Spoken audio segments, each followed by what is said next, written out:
बिस्मिल्लाहिर्रहमानिर्रहीम। Last time हमने अपने लेक्चर्स में देखा था कि किस तरह से जो है ग्लाइकोलाइसिस जो है उसमें कौन कौन से स्टेप्स हैं और कौन कौन से एंजाइम जो हैं वो वर्किंग करते हैं। ठीक है, तो इससे पहले कि मैं जो है वो रेगुलेटरी एंजाइम्स के बारे में डिस्कस करूं, तो मैं एक दफ़ा शॉर्ट समरी जो है वो आपको बता देता हूं। ठीक है, क्योंकि ग्लाइकोलाइसिस को अगर हम याद कर लेते हैं, अच्छी तरह से समझ लेते हैं, तो हमें पता चल जाएगा कि कौन कौन से एंजाइम्स हैं जो इस ग्लाइकोलाइसिस को क्या करवाते हैं, रेगुलेट करवाते हैं। एक बात। दूसरी बात ये है कि अगर हम ग्लाइकोलाइसिस को जो है वो अच्छी तरह से समझ जाते हैं तो हमें पता चल जाएगा कि यहाँ पर एनर्जी प्रोडक्शन जो है वो कितनी होती है। दूसरी बात, और यहाँ पर तीसरी बात भी मैं करता चला जाऊं कि तीसरी बात ये है कि हमें पता चल जाएगा इससे कि अगर एनारोबिक कंडीशन होती है, ठीक है, तो पायरोवेट जो है वो किस तरह से जो है वो लैक्टेट के अंदर जो है वो कन्वर्ट होता है। चूंकि हम बात करते हैं एरोबिक कंडीशन की और एनारोबिक कंडीशन की, ठीक है, तो एरोबिक कंडीशन के अंदर जो है वो ग्लूकोज का मालिक्यूल जो है वो फाइनल फॉर्म जो है वो पायरोवेट होती है, उसकी उसकी ब्रेक डाउन होते होते और हमारे पास एनर्जी प्रोडक्शन होती है। ठीक है, लेकिन जब हम बात करते हैं एनारोबिक कंडीशन की, यानी जब ऑक्सीजन जो है वो ख़त्म हो जाती है या फिर ऑक्सीजन जो है वो स्मॉल अमाउंट में होती है, इसकी कंसंट्रेशन बहुत कम होती है, जैसा कि हम एक्सरसाइज करते हैं। ठीक है, तो अगर तो हम जो है वो पहली दफ़ा एक्सरसाइज कर रहे हैं, रूटीन वर्क नहीं है हमारा, तो हम देखते हैं कि हमारे पास क्या होता है, हमारे मसल्स के अंदर लैक्टिक एसिडियोसिस हो जाता है, यानी कि लैक्टिक एसिड जो है वो जमा हो जाता है। ठीक है, तो हम इसको इस तरह से भी कह सकते हैं कि एनारोबिक कंडीशन के अंदर जो है वो हमारे पास ग्लूकोज जो है उसकी कंप्लीट ब्रेक डाउन नहीं होती। ठीक है, क्योंकि हमें एनर्जी की ज़रूरत होती है, तो वो जल्दी जल्दी से जो है वो क्या होता है, लैक्टिक एसिड में कन्वर्ट होता जाता है। ठीक है, और हमें एनर्जी प्रोवाइड करता है, जिसके बाद से जब हम एक्सरसाइज करते हैं तो हमारे मसल्स के अंदर जो है लैक्टिक एसिडियोसिस हो चुकी होती है। ठीक है, और जिसको हम जो है वो फील करते हैं, जिसकी वजह से हमारे मसल जो होते हैं वो दर्द करते हैं। तो शॉर्ट समरी में ये बता दूं कि सबसे पहले आता है हमारे पास ग्लूकोज। ठीक है, ग्लूकोज में सबसे पहले हेक्सोकाइनेज एंजाइम आता है। वो क्या करता है, एटीपी की ब्रेक डाउन करवाता है और एडीपी में कन्वर्ट कर देता है और इसकी फास्फोरिलेशन करवाता है। ठीक है, तो पहला एंजाइम जो है वो यहीं पे हम देख लेते हैं कि अगर यहाँ पर जो है वो उसकी फास्फोरिलेशन ना हो, ठीक है, तो ये जो है वो आगे जो है वो ट्रांसफर नहीं होगा। ठीक हो गया, जब इसकी फास्फोरिलेशन नहीं होगी तो वो नेक्स्ट स्टेप में जो है वो नहीं जाएगा। तो पहला जो रेगुलेटरी एंजाइम है वो है हेक्सोकाइनेज या ग्लूकोकाइनेज। ठीक है, क्योंकि दोनों जो है वो क्या करवाते हैं, फास्फोरिलेशन करवाते हैं। ठीक है, उसके बाद जो है वो हम देखते हैं कि जब फास्फोरिलेशन हो चुकी होती है तो फिर वो आइसोमर में कन्वर्ट होता है फ्रुक्टोज 6 फॉस्फेट के अंदर। ठीक है, पहले एल्डिहाइडिक शुगर थी, फिर किस में कन्वर्ट हो जाएगी, कीटोनिक शुगर में कन्वर्ट हो जाएगी। ठीक है, और एटीपी जो है वो यहाँ पर नेक्स्ट स्टेप के अंदर क्या होता है, यूटिलाइज हो जाता है, और जो फ्रुक्टोज हमारे पास बनती है उसकी फिर क्या होती है, फास्फोरिलेशन होती है। तो दूसरा जो हमारे पास आता है, अगर यहाँ पर एनर्जी जो है बेसिकली, अगर हमारे पास हमने 3 स्टेप्स पढ़े थे, अगर इन्वेस्टमेंट ऑफ एनर्जी जो है, ठीक है, अगर वो उसको प्रोवाइड ना की जाए तो किसी भी तरह से रिएक्शन जो है वो नेक्स्ट प्रोसीड नहीं होगा। ठीक हो गया, उसके बाद क्या होता है, स्प्लिटिंग फेज आ जाती है। स्प्लिटिंग फेज में हमारे पास ग्लिसर एल्डिहाइड 3 फॉस्फेट और डाई हाइड्रोक्सी एसीटोन फॉस्फेट बनता है। चूंकि ये दोनों एक दूसरे के आइसोमर्स हैं तो एसीटोन जो है वो कन्वर्ट हो जाता है किसके अंदर, एल्डिहाइडिक ग्रुप के अंदर या मॉलिक्यूल के अंदर, ठीक है। फिर उसके बाद क्या होता है कि यहाँ पर जो है वो NADH की सिंथेसिस होती है, ठीक है। तो जब NADH की सिंथेसिस होती है तो यहाँ पर बनता है 1,3 बिस फास्फोग्लिसरेट। जब यहाँ पर 1,3 बिस फास्फोग्लिसरेट बनता है, ठीक है, उसके बाद फिर क्या होती है, एटीपी की सिंथेसिस होती है, फास्फोग्लिसरेट काइनेज एंजाइम आता है, एटीपी की सिंथेसिस करवाता है, ठीक है, और हमारे पास क्या बन जाता है, 3 फास्फोग्लिसरेट। 3 फास्फोग्लिसरेट जो है फिर उसका आइसोमर कन्वर्ट होता है। आइसोमर में कौन सा होता है कि फास्फेट की जो पोजीशन है उसको क्या कर दिया जाता है, चेंज कर दिया जाता है किसके अंदर, 2 फास्फोग्लिसरेट के अंदर, ठीक है। और नेक्स्ट जो है वो आगे प्रोसीड हो जाता है पायरुवेट के अंदर। ये है फाइनल प्रोडक्ट जो है वो क्या है, पायरुवेट। तो अगर यहाँ पर भी ये देखें यहाँ पर भी जो एडीपी है वो कन्वर्ट होता है किसके अंदर, एटीपी के अंदर। तो इसका मतलब ये है कि हमारे पास बेसिकली रेगुलेशन ऑफ ग्लाइकोलाइसिस में 3 एंजाइम जो है वो पार्टिसिपेट करते हैं, ठीक है। अगर आप उसके फंक्शंस को अच्छी तरह से समझ चुके हैं, ठीक है, तो आप जो है वो उसको जो है वो डिटेल में डिस्कस कर सकते हैं। सबसे पहले है हेक्सोकाइनेज और ग्लूकोकाइनेज एंजाइम, ठीक है। अब हम इसका मैकेनिज्म पढ़ेंगे कि किस किस तरह से जो है वो इसको रेगुलेट करवाता है। अच्छा, यहाँ पर एक और टर्म जो यूज की गई है उसको मैं समझाता जाऊं कि रेगुलेशन से क्या मतलब है।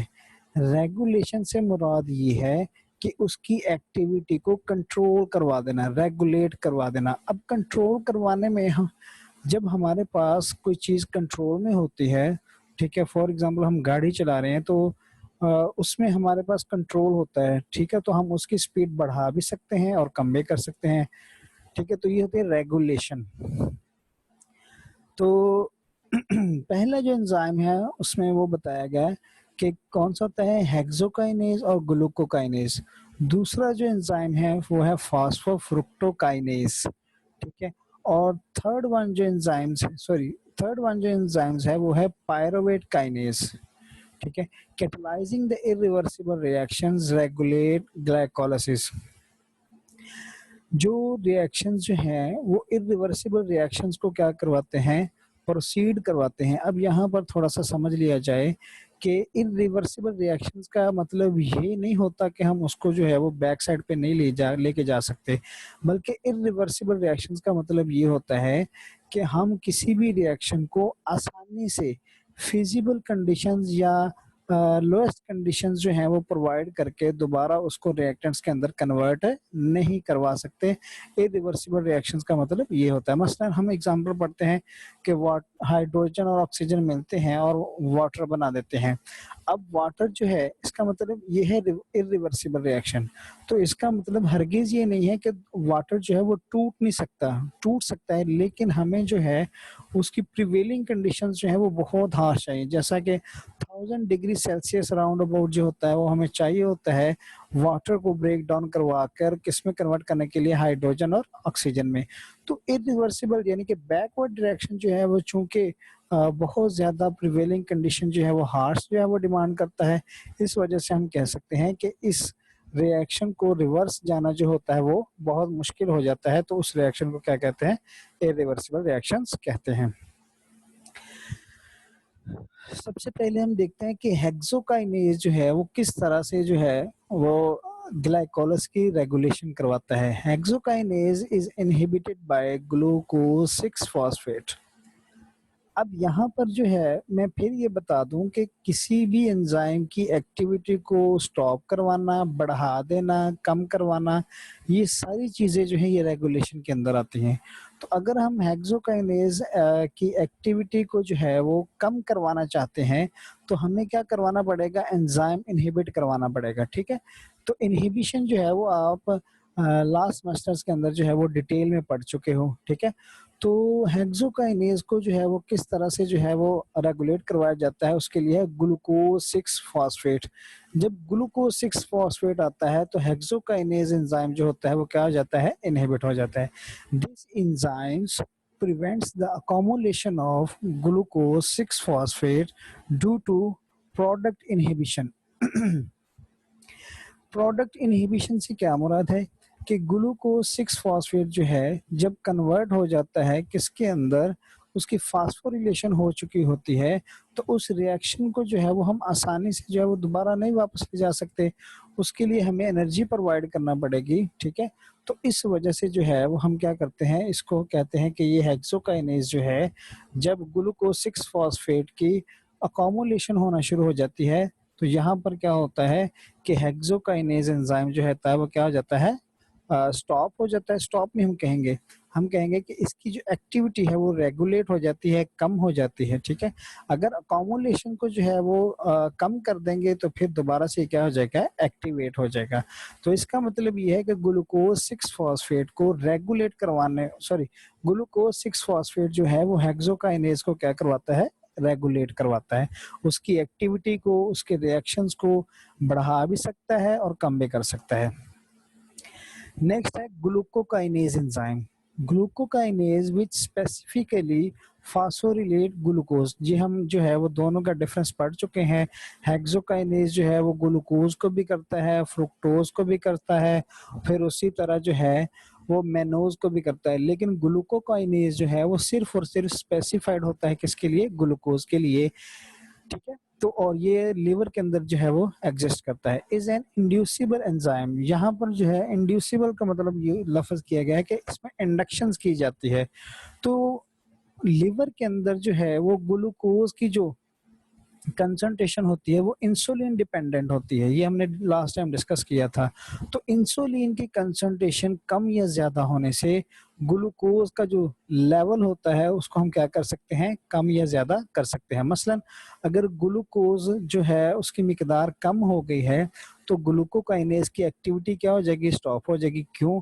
क्योंकि सबस्ट्रेट कम हो गया है। तो इसी वजह से ग्लूकोकाइनेज एंजाइम जितना भी हो तो हमारे पास रिएक्शन जो होगा वो कंट्रोल में होगा, उसकी जो रेट होगा वो बहुत ही कंट्रोल होगा, ठीक है। मैं दोबारा से कहता हूँ कि अगर ग्लूकोज की, देखो ना, सबस्ट्रेट हमारा ग्लूकोज है, उसकी फास्फोरिलेशन करवाने किसने, ग्लूकोकाइनेज ने, ठीक है। अगर ग्लूकोज की कंसंट्रेशन ही क्या है, कम है ड्यू टू इंसुलिन, तो फिर हम क्या कहते हैं कि हम कहते हैं कि फिर इसकी जो एक्टिविटी है उसको रेगुलेट करवा रहा है और कम करवा रहा है, ठीक है। तो इंसुलिन डिपेंडेंट होता है। तो इंसुलिन जो है वो ग्लूकोज की कंसंट्रेशन, और आपको पता है ग्लूकागॉन और इंसुलिन जो है ये एक दूसरे के ऑपोजिट जो है इनकी वर्किंग होती है, ठीक है। तो इस तरह हम कह सकते हैं कि ग्लूकोकाइनेज एंजाइम को इंसुलिन जो है ग्लूकोज की कंसंट्रेशन या फिर इंसुलिन जो है वो क्या करवाता है, रेगुलेट करवाता है। नेक्स्ट है phosphofructokinase enzyme. Phosphofructokinase enzyme is the most important regulatory enzyme in the glycolysis.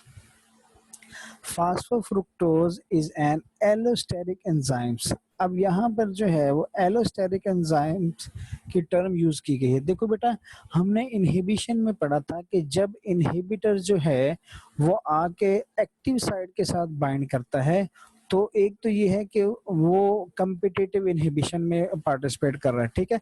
तो वो उसकी एक्टिव साइट को स्टॉप कर देगा, ठीक है, उसकी एक्टिविटी को स्टॉप कर देगा। लेकिन हमने दूसरा जो है नॉन कम्पिटिटिव में ये पढ़ा था कि बाज इनहिबिटर्स ऐसे होते हैं जो कि अटैच होते हैं एंजाइम्स के साथ अदर देन एक्टिव साइट।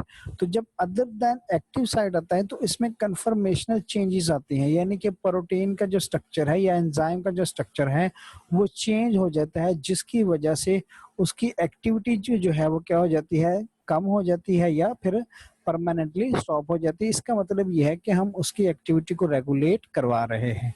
तो एलोस्टेरिक का मतलब समझ आया कि जब इनहिबिटर जो है वो आके एंजाइम के साथ other than active site attach होता है तो उसमें कन्फर्मेशनल चेंजेस आती हैं। तो कन्फर्मेशनल चेंजेस जो हैं वो किस किस के जरिए से आ सकती हैं, एटीपी के जरिए से आ सकती हैं, सिट्रेट के जरिए से, सिट्रेट बफर जो हम यूज करते हैं उसके जरिए से आ सकती हैं, या फिर सिट्रेट साल्ट होता है उसकी मदद से आ सकती हैं, बेसिक कंडीशंस आ जाएं, या फिर क्या आ जाए, हाइड्रोजन आयन के कंसंट्रेशन पीएच कम या ज्यादा हो जाए, तो हम क्या कहते हैं कि एंजाइम की एक्टिविटी जो है वो क्या हो जाती है, स्टॉप हो जाती है, ये रेगुलेट हो जाती है। इन्हें पीएच जो है वो हम पढ़ चुके हैं कि a slight change in pH can also regulate the activity of an enzyme. ठीक है, हमें पता है कि हर एंजाइम जो है वो एक खास स्पेसिफिक पीएच के ऊपर जो है वो अपनी एक्टिविटी परफॉर्म करता है, लेकिन जैसे ही हम पीएच चेंज करते हैं, चाहे वो एसिडिक मीडिया हो जाए या बेसिक मीडिया हो जाए, तो एंजाइम की एक्टिविटी जो है वो क्या हो जाती है, रेगुलेट होना शुरू हो जाती है और वो स्टॉप होना शुरू हो जाती है। ठीक है, low pH are the most important allosteric inhibitors. Inhibitor से यहाँ से हमें पता चलता है कि ये वो इनहिबिटर्स है जो अदर देन एक्टिव साइट्स जो है वो जो एंजाइम के साथ बाइंड करता है, और जब बाइंड करता है, ठीक है, तो उसकी एक्टिविटी को क्या करवा देता है, रेगुलेट करवा देता है। फ्रुक्टोज 2,6 बिसफॉस्फेट, ठीक है, ADP, AMP and inorganic phosphate are the allosteric activators. अगर हम जो है वो इसको एक्टिवेट करवाना चाहते हैं तो हम क्या करेंगे, एडीपी एडीपी कंसंट्रेशन जो है वो बढ़ा देंगे, फिर उसके बाद एएमपी और इनऑर्गेनिक फास्फेट जो है वो क्या करते हैं, इस एंजाइम को एक्टिवेट करवाने में हेल्प आउट करते हैं। Role of fructose 2,6 bisphosphate in glycolysis. अब हम बात कर लेते हैं फ्रुक्टोज 2,6 बिसफॉस्फेट की। फ्रुक्टोज 2,6 बिसफॉस्फेट या F26 bisphosphate is considered to be the most important regulatory factor. हमने पढ़ा है कि ये फास्फोफ्रुक्टोज काइनेज एंजाइम को क्या करवाता है, रेगुलेट करवाता है। ये एक्टिवेटर के तौर पे काम करता है किसके, फास्फोफ्रुक्टोज के, for controlling the phosphofructose kinase enzyme and ultimately glycolysis in the liver. देखिए यहाँ पर हमने बात की है कि ये एक्टिवेटर है, ठीक है, तो अगर तो इसकी प्रेजेंस ज्यादा है तो ये क्या करेगा, उसकी एक्टिविटी को बढ़ा देगा, अगर इसकी प्रेजेंस जो है वो कम है तो उसकी एक्टिविटी को क्या कर देगा, स्टॉप करवा देगा। तो अल्टीमेटली जो है वो उसकी फास्फोफ्रुक्टोज काइनेज एंजाइम की एक्टिविटी को क्या करवा रहा है, रेगुलेट करवा रहा है।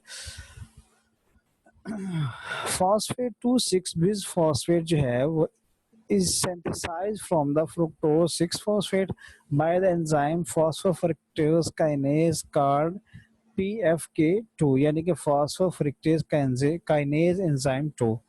और जबकि ये इसका मतलब ये है कि फास्फोफ्रुक्टोज काइनेज एंजाइम 2 जो है वो क्या प्रोड्यूस करवाता है, फ्रुक्टोज 2,6 बिसफॉस्फेट, जो कि रेगुलेट करवाता है किसको, फास्फोफ्रुक्टोज को, काइनेज एंजाइम को। ठीक है, लेकिन फास्फोफ्रुक्टोज काइनेज 1 जो है वो क्या होता है, ग्लाइकोलाइसिस एंजाइम होता है। ठीक है,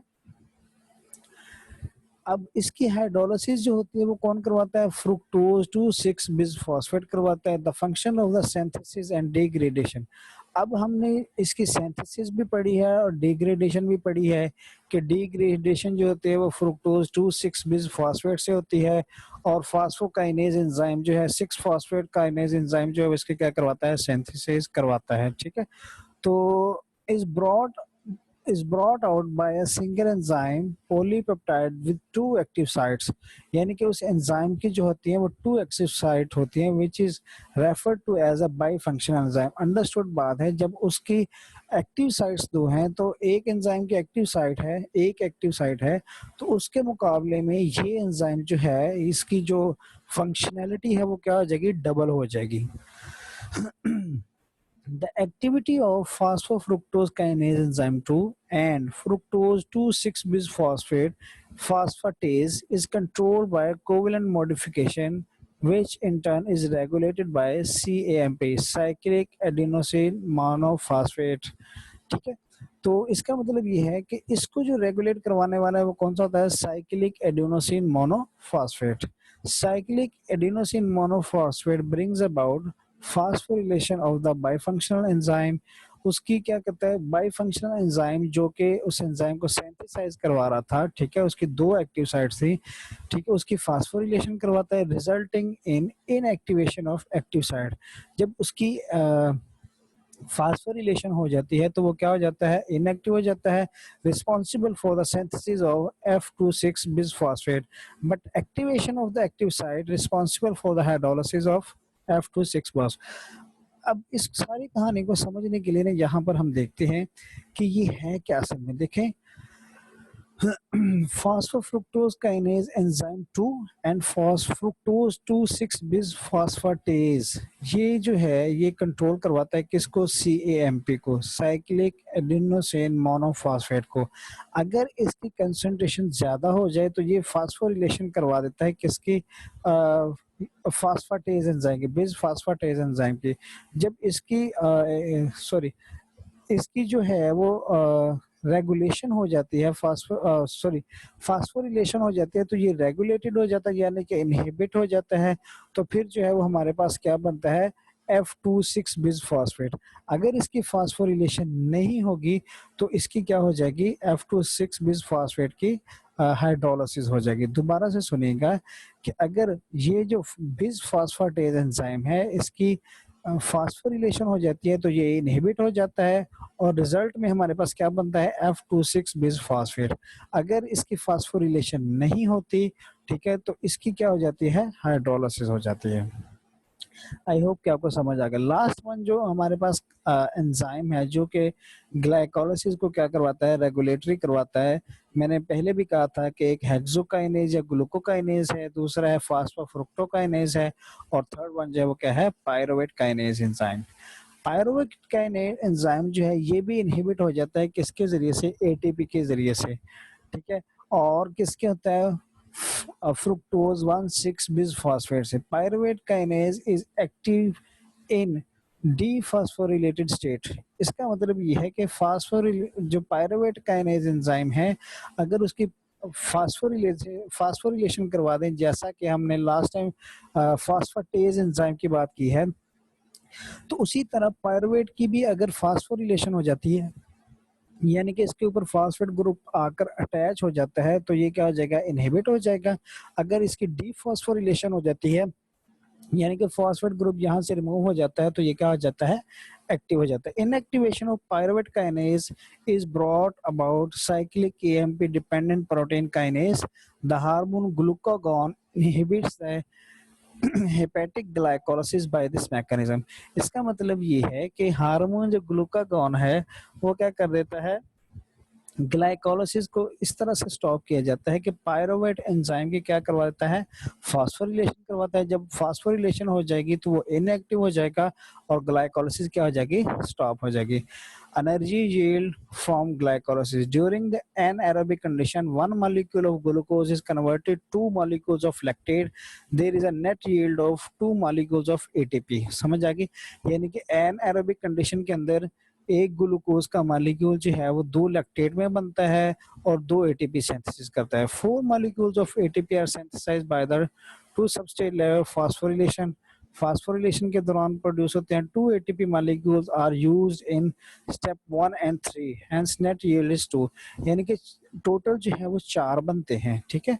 तो चार में जो है वो दो जो है जो हम एनर्जी इन्वेस्टमेंट करते हैं फास्फोरिलेशन के दौरान ग्लूकोज की और फ्रुक्टोज की, तो दो वहां पर यूज हो गए और नेट हमारे पास क्या बनता है, 2 एटीपी बाकी बच जाते हैं। During aerobic conditions 2 NADH molecules generated in the glyceraldehyde 3 hydrogenase reaction and enter the ATC, ठीक है। NADH provides 3 ATP, this reaction generates 3 multiplied by 2 6 ATP। इसका मतलब ये है कि एक NADH जो है वो 2 ATP के मॉलिक्यूल जो है वो प्रोड्यूस करता है। तो 3 मॉलिक्यूल प्रोड्यूस हुए हैं NADH के, तो 3 multiply by 2 is equal to किसके बराबर आ गया, 6 ATP के आ गया, ठीक है। और 2 ATP जो है वो हमारे पास बाद में बनते हैं एंड वाली स्टेज पे, तो टोटल ATP जो होते हैं वो कितने होते हैं, 8। एनारोबिक कंडीशन में हमारे पास 2 एटीपी जो हैं 4 बनते हैं, 2 जो है वो यूज हो जाते हैं और बाकी 2 हमारे पास बच जाते हैं, ठीक है। यहाँ पर जो है वो कितने एटीपी सिंथेसिस होते हैं, 8 एटीपी सिंथेसिस होते हैं। Conversion of pyruvate to lactate, अभी तक जो हमने डिस्कस किया है वो सारे का सारा क्या था, एरोबिक कंडीशंस के अंदर। अब हम बात करेंगे कि किस तरह से जो है पायरुवेट जो है वो लैक्टेट के अंदर कन्वर्ट होता है। इसके लिए कंडीशन है कि ये एनाएरोबिक कंडीशन में होता है, यानी कि जब ऑक्सीजन मौजूद नहीं होती। तो ये हमारे पास है जी पायरुवेट, ठीक है।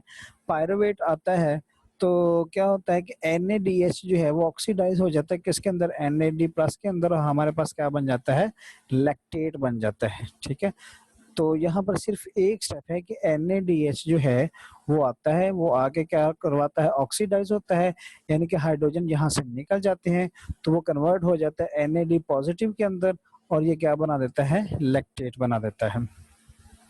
सिग्निफिकेंस ऑफ लैक्टेट प्रोडक्शन, अब इसकी वजह क्या है कि लैक्टेट बनता क्यों है। NADH is obtained from the reaction catalyzed by the glyceraldehyde 3-phosphate dehydrogenase. The formation of lactate allows the regeneration of NAD positive which can be reused by the glyceraldehyde 3-phosphate. अब यहाँ पर देखिए वो कहता है कि NAD जो है वो यूज हो जाता है कहाँ पर, NADH के अंदर। ठीक है, अगर हम जब NADH बनता जा रहा है तो NAD पॉजिटिव की क्या हो जाती है, कंसंट्रेशन कम हो जाती है। तो जब लैक्टेट बनता है तो साथ में क्या बनता है, NAD पॉजिटिव बनता है, ये देखें। ठीक है, तो ये दोबारा से जो है वो क्या हो जाता है, कन्वर्ट हो जाता है किसके अंदर, NADH के अंदर। Glycolysis proceed even in the absence of oxygen to supply ATP। तो इस तरह से जो है वो एब्सेंस ऑफ ऑक्सीजन में या लेस कंसंट्रेशन ऑफ ऑक्सीजन में ग्लाइकोलाइसिस जो है वो चलती रहती है और हमें एनर्जी प्रोवाइड करती है। ये देखें, यह ग्लिसरॉल्डिहाइड 3 फॉस्फेट, यहाँ पर NAD जो है वो कन्वर्ट होता है NADH के अंदर। अगर ये NADH बनता रहे तो NAD की कंसंट्रेशन क्या हो जाएगी, कम हो जाएगी। ठीक है, तो फिर जो है वो फर्दर NADH नहीं बनेगा। लेकिन जब लैक्टेट प्रोडक्शन होती है तो NADH जो है वो फर्दर कन्वर्ट हो जाता है किसके अंदर, NAD पॉजिटिव के अंदर। तो NAD पॉजिटिव जो है ये कंसंट्रेशन बढ़ाता रहता है और ये जो है इसकी प्रोडक्शन जो है वो होती रहती है और फाइनल फॉर्म जो है वो हमारे पास लैक्टेट बनती रहती है। पायरुवेट से जो है वो आगे फर्दर जो है उसकी ब्रेकडाउन जो है वो क्या हो जाती है, ब्लॉक हो जाती है। और यहाँ पर जब हमें एनर्जी की ज्यादा जरूरत होती है तो पायरुवेट लैक्टेट में कन्वर्ट होता है, NAD बनाता है, NAD दोबारा ग्लिसरॉल्डिहाइड 3 फॉस्फेट से जो है वो कन्वर्ट हो जाता है किसके अंदर, NADH के अंदर। और ये NADH जो है वो 2 ATP के मॉलिक्यूल्स हमें डोनेट करता है। तो इस तरह से जो है वो क्या होता है, कंप्लीट ब्रेकडाउन नहीं होती, लेकिन हमें एनर्जी की जो रिक्वायरमेंट है वो हमारी पूरी हो जाती है। Glycolysis very essential in skeletal muscle during strenuous exercise where oxygen supply is very limited. Exercise के दौरान जो है वो ऑक्सीजन की क्या होती है, लिमिटेशन हो जाती है, इसी वजह से जो है वो लैक्टेट बनता है। In RBCs there are no mitochondria, RBCs के अंदर माइटोकॉन्ड्रिया नहीं होता जो हमें एनर्जी प्रोवाइड कर सके। Glycolysis in the erythrocytes leads to the lactate production, lactate production करता है। RBCs derive energy only through the glycolysis where the end product is lactic acid, जहां पर जो एंड प्रोडक्ट है वो क्या होती है, लैक्टिक एसिड होती है। अब लैक्टिक एसिड के बनने का नुकसान क्या है, elevation of lactic acid in the circulation, यानी कि नॉर्मल रेंज बताई गई है, मिलीग्राम है पर लीटर है, may occur due to its increase production और डिक्रीज यूटिलाइजेशन। ठीक है, जब ज्यादा पैदा होना शुरू हो जाए और यूटिलाइजेशन जो है वो इसकी कम हो तो इसकी कंसंट्रेशन बढ़ जाती है। जब थोड़ी सी बढ़ती है, mild forms of lactic acidosis are associated with the strenuous exercise, exercise के जरिए से, जिसमें क्या होता है, शॉक होता है, रेस्पिरेटरी डिजीजेस होती हैं। ठीक है, लो पीडीएच एक्टिविटी होती है। ठीक है, जिसे हम कहते हैं वॉन गेरिक्स डिजीज कहते हैं। ठीक है, von Gierke's disease. Severe form of lactic acid जो है अगर उसकी कंसंट्रेशन बहुत ज्यादा बढ़ जाती है, ठीक है, पहली बात तो ये है कि वो होता क्यों है, क्योंकि वो कोलैप्स ऑफ सर्कुलेटरी सिस्टम हो जाता है। ठीक है, तो जब कोलैप्स ऑफ सर्कुलेटरी सिस्टम हो जाता है या पल्मोनरी मेटाबॉलिज्म हो जाती है या फिर उसके नतीजे में क्या होता है, अनकंट्रोल्ड हैमरेज होता है और सीवियर शॉक्स जो है वो हमें उसके नतीजे में मिलते हैं। This type of lactic acidosis is due to inadequate supply of oxygen to the tissues with the drastic reduction in ATP synthesis which may lead to death। तो अगर इसकी कंसंट्रेशन लैक्टिक एसिडोसिस की ज्यादा हो जाती है, क्योंकि हमारे पास कब होता है कि ऑक्सीजन की कमी होती है, जब ऑक्सीजन की कमी बहुत ज्यादा हो जाए, ठीक है, तो फिर ATP सिंथेसिस जो है वो स्टॉप हो जाती है और फाइनल जो है वो क्या होती है, डेथ हो जाती है। Oxygen debt refers to the excess amount of oxygen required to recover. Measurement of plasma lactic acid is useful to know about the oxygen debt and monitor the patient's recovery. तो इसके लिए ज़रूरी है कि हमें ऑक्सीजन जो है वो ज़्यादा प्रोवाइड की जाए तो ये रिकवर हो जाएगा।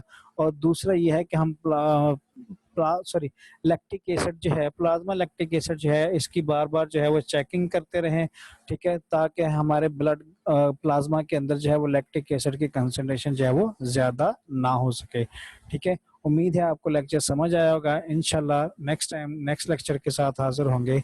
अल्लाह हाफ़िज़।